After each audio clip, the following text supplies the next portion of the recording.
In this chapter, we will review how to display results of topic modeling using ggplot. As we work with LDA topic modeling, we will be interested in displaying two kinds of data. First, there are word counts in documents. We obtain them before we fit a topic model. Then there are probabilities of topics in documents and words in topics. These are obtained after fitting a topic model. Fortunately, ggplot can do it all. ggplot requires the data to be in tidy format.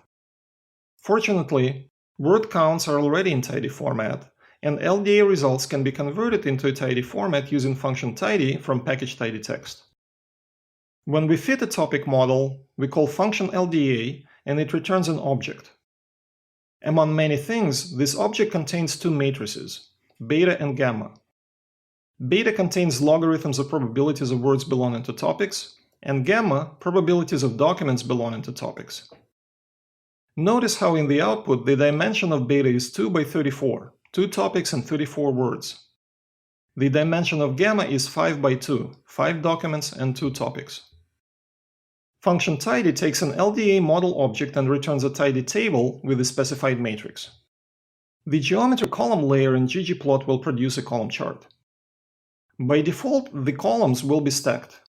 In the call to ggplot, the aesthetic specifies that values for axis x will come from column document, for axis y from column gamma. Dodged or side-by-side columns are better for telling which column is taller. To make a chart with dodged columns, we need to add position dodge argument to the call of geometry column. The example shows probabilities of words. The data comes from matrix beta contained in LDA model. The word is contained in column term. When the number of labels on x-axis gets large, the labels will overlap and obscure each other. The overlap can be reduced if we rotate the labels, for instance by 90 degrees. This can be achieved using the specification for axis text x element in the call to theme.